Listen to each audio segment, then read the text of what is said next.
Building daily cleaning habits is super important. Let me tell you why. Clutter is a main contributor to stress and overwhelm. Even if you've never noticed it before, it definitely is a huge factor to the way that you're feeling in a specific space. When you don't have clutter around, you're able to be more productive and procrastinate less. Being in spaces that aren't filled with clutter helps improve your focus as well. If you're ever trying to do a task or something like that, I always find myself constantly thinking about, oh, I can't do this task. I have to clean, I have to do something. So if you're in a space that doesn't have those constant triggers, you're more likely to get tasks done and not have to procrastinate as much. Whenever you're trying to build a habit, consistency is key. Doing things every day can seem really overwhelming. So the best way to tackle building habits is breaking them into smaller pieces. Start forming habits that are small, just 5 minutes a day. So when you're cleaning, just pick one small task to do. It makes it so much more manageable if you just break the task down into those small daily bits. One key thing to remember is try not to skip twice in a row. If you skip one day, forgive yourself, no big deal, but try to make sure you're able to do it the next day.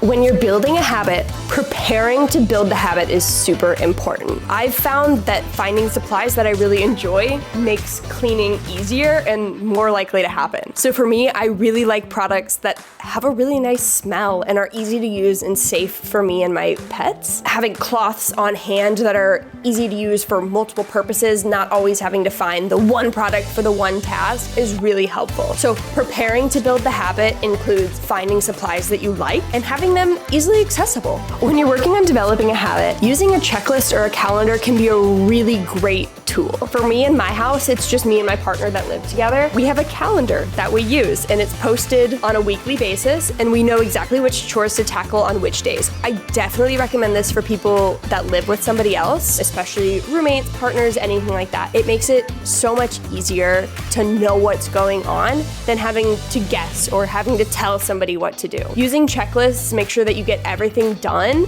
and it feels really good to cross things off your list. Keep in mind that your first idea is not always your best idea. If you start with a checklist that is really long and you realize that it's not working for you, edit your list. This is supposed to help you. Make sure that you feel comfortable adding or removing things as needed. You do not have to do this. Only do what works for you. And if you want to read more about building daily cleaning habits, head to our blog. We've got lots of great advice there.